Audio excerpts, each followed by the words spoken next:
Hi friends, मैं doctor Vinod Kumar treatment with Ayurveda में आपका स्वागत करता हूं। दोस्तों, आज हम बात करेंगे ब्रोंकियल अस्थमा के बारे में, यानी जिसे हम दमा कहते हैं। कल गर्मी का मौसम चल रहा है, जैसा कि लोग आप ठंडा पानी पी लेते हैं या फिर कहते हैं पॉल्यूशन में जब निकल जाते हैं तो जिनको इस तरह की शिकायत होती है वो इनकी बढ़ जाती है। अब हम कैसे पहचाने कि इनको अस्थमा की शिकायत है? वैसे तो सभी लोग जो मरीज होते हैं इसके, क्योंकि इतने पुराने हो जाते हैं कि वो खुद ही कहते हैं अपनी बीमारी के बारे में नाम सुन सुन कर इस चीज़ को जान जाते हैं कि हाँ, उन्हें दमे की शिकायत है। फ्रेंड्स, बेसिकली होता क्या है कि जब दमे का एपिसोड आता है तो शरीर सीने में जकड़ाहट सी होने लगती है, सांस लेने में तकलीफ होने लगती है, छोटी सांस हो जाती है, जल्दी से सांस ली जाती है और सांस के साथ जो ना आवाज़ निकलती है, वीजिंग साउंड जिसे हम कहते हैं कि वीजिंग साउंड आती है और मरीज बहुत ज़्यादा परेशान हो जाता है। इसके साथ साथ बहुत से लोगों को तो खांसी भी बहुत ज़्यादा उठती है और वो सोचते हैं कि इसमें से कुछ निकल जाए सीने में से, जिससे कि हमें कफ टाइप का कि हमें आराम मिल जाए। तो फ्रेंड्स, बेसिकली इस तरह के जो दमे के रोगी हैं वो बच्चे भी, बड़े भी, बुजुर्ग भी, हर तरह के लोग कहते हैं इससे परेशान हैं। मैंने जैसे कि ओपीडी के अंदर देख रहा हूँ कि अधिकतर लोग इस तरह के जो आते हैं उनको हमने आयुर्वेदिक ट्रीटमेंट दिया और लगातार उन्होंने किया। जब जब उन्हें जरूरत पड़ी एलोपैथिक अपना दवाइयाँ लेने की, बीच में ब्रोंकोडायलेटर वगैरह, तो उस नेबुलाइज कराने की, तो उन्होंने बीच में वो सब किया भी, मगर उसके बाद उन्होंने अपनी जो दवाइयाँ हैं वो कंटिन्यू रखी और जिसके बाद रिजल्ट ये मिला कि अब उनकी लाइफ बहुत बेहतर हो चुकी है। तो फ्रेंड्स, मैं ये कहना चाहूँगा कि आज का जो विषय है हमारा वो है ब्रोंकियल अस्थमा यानी दमा। अब दमा होता क्या है? दमा बेसिकली हमारी जो सांस की नलियाँ होती हैं उसमें सिकुड़न आ जाती है। वो सिकुड़न सूजन की वजह से भी हो सकती है, उसमें कोई ऑब्स्ट्रक्शन आ जाए कफ वगैरह, उसकी वजह से भी हो सकती है। और अधिकतर क्या होता है कि दमा के रोगी के अंदर बार बार जो सांस की नलियों में जो सिकुड़न आने लगती है फिर और दवाइयाँ लेते रहते हैं वो बीच में, तो उससे वो परसिस्ट करने लगती है और परसिस्ट करने की वजह से क्या होता है कि उनकी सांस छोटी हो जाती है और उनके सीने में टाइटनेस बनी रहती है। बहुत से लोग जो ज़्यादा पुराने लोग हो जाते हैं, ज़्यादा पुराने रोगी हो जाते हैं, तो वो लोग तो इनहेलर का इस्तेमाल करते हैं, जिसमें वो स्टेरॉइड वगैरह का या ब्रोंकोडायलेटर का इस्तेमाल करते हैं, जिससे वो सांस की नली फैल जाती है। तो मेरा जो कहना का उद्देश्य है कि दोस्तों की जब दमे की जो शिकायत है, बेसिकली हमने ये पाया कि हमारे जो फेफड़े के अंदर जो सांस की नलियां हैं उन सांस की नलियों में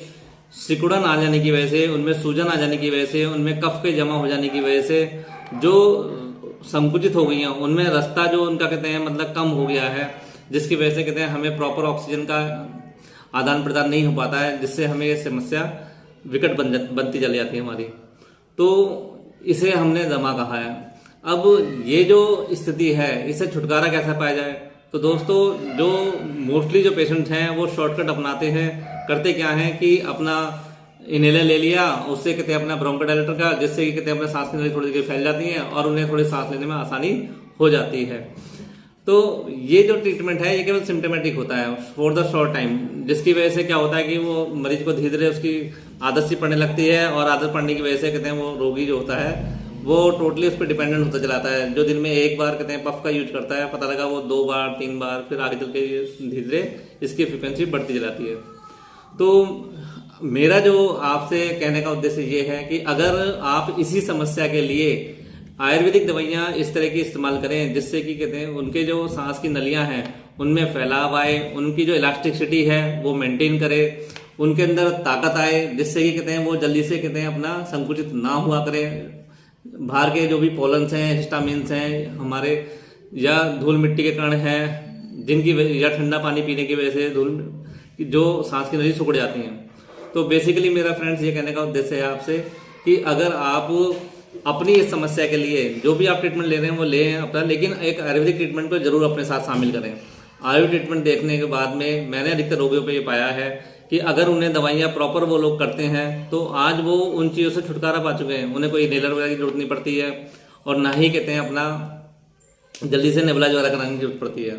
कभी कभार इमरजेंसी में कोई बात आ गई वो अलग बात है, अदरवाइज अगर वो रेगुलर कहते हैं अपना आयुर्वेदिक मेडिसिन लेते हैं तो उनकी सांस की नलियों को वाकई ताकत मिल जाती है और उनमें इलास्टिसिटी आ जाती है, उनके अंदर जमा कफ होता है वो बाहर निकल जाता है, उनके अंदर जो नलियों में सूजन आई हुई है वो सूजन दूर हो जाती है उनकी,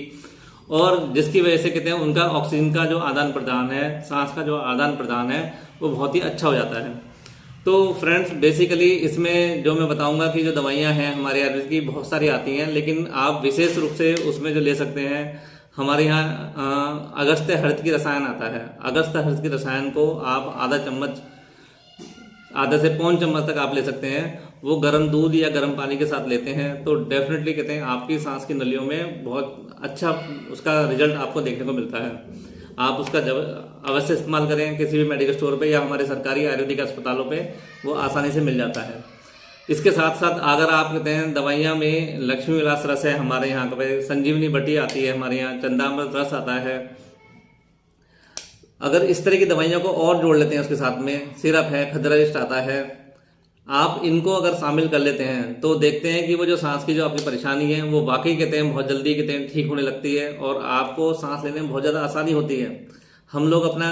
बेसिकली ओपीडी में देख रहे हैं कि जो इस तरह के जो पेशेंट थे उन्होंने लगभग 2.5 महीने, 3.5 महीने, किसी ने 6 महीने तक कहते हैं अगर रेगुलर दवाइयाँ खाई और दवाइयाँ खाने के बाद वाकई चमत्कारिक उनके अंदर कहते हैं रिजल्ट आए हैं। वो लोग अब उन दवाइयों को भी जो हमारी आयुर्वेदिक हैं उनको भी लगभग छोड़ चुके हैं और उन्हें अब इस तरह के कोई मतलब कि इफेक्ट्स नहीं आ रहे हैं जल्दी से। मैं ये नहीं कहता कि सारे रोगी इससे ठीक हो जाते हैं। दोस्तों होता क्या है कि अगर बच्चे हैं या यंग एज के जो लोग हैं उनको बहुत जल्दी आराम मिलने लगता है। जैसे जैसे समय बीतता है इन आयुर्वेदिक दवाइयों का रिजल्ट बहुत अच्छा मिलता है उनको और वो छुटकारा पा जाते हैं। कुछ ऐसे बच्चे मेरे पास आए थे 8-10 साल के जो है उम्र के जो है, जिनको तो काफ़ी समय से परेशान चल रहे थे, लेकिन जब उन्होंने आयुर्वेदिक दवाइयों का इस्तेमाल करना शुरू किया तो धीरे धीरे उनकी जो ये जो समस्या थी कि ठंडा पानी पीने से तुरंत ही उन्हें सांस लेने में परेशानी हो जाती थी, या उन्होंने कहते हैं घर में धूल कोई झाड़ रहा है तो उसके बाद कहते हैं तुरंत ही उन्हें सांस लेने में परेशानी हो जाया करती थी। वो कुछ खा पी नहीं पाते थे, बच्चे जो हैं बाहर निकल नहीं पाते थे बिना मास्क के या बिना चेहरे को ढके हुए जो है। आज वो बिल्कुल पूरी तरह से फिट हैं, ठीक हैं, उन्हें कोई भी दवाइयाँ नहीं खानी पड़ रही हैं।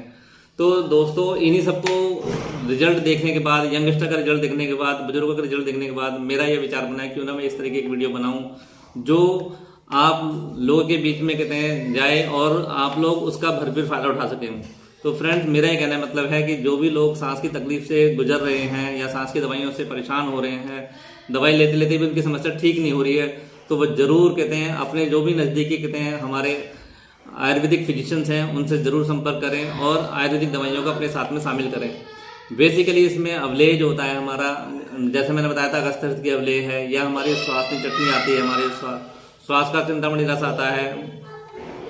बहुत सारी दवाइयाँ हैं। वो अपने हिसाब से सिम्टम के हिसाब से आपको शुरू कर देंगे और आप देखना, आप विश्वास से उनके साथ दवाइयाँ शुरू कीजिए और देखिए कि आपको धीरे धीरे उसका बहुत अच्छा रिजल्ट मिलने लगेगा। आपको जब भी लगता है कि मेरी सांस लेने में बहुत ज़्यादा दिक्कत हो रही है, आप गर्म पानी की भाप लेते हैं तो उससे भी कहते हैं जो अंदर कफ है वो पिघलता है और उससे सांस की नलियाँ फैलती हैं, उसमें आराम मिलता है आपको। हमारे यहाँ कटफल चूर्ण आता है, सोम चूर्ण आता है, जो तालीशादी चूर्ण आता है, ये वाकई कहते हैं असर करती हैं, मतलब आपको खांसी का जो एपिसोड आया हुआ है उसे कम करती हैं। आपकी नाक का जो रास्ता है वो पेटेंट रहना चाहिए। अगर नाक आपकी कहते हैं बंद हो जाती है खांसते समय या छींकते समय या किसी मतलब मलगम की वजह से, तो आपको नाक में कहते हैं 2-2 बूंद अणु तेल की डालनी चाहिए, जिससे नाक की सफाई रहे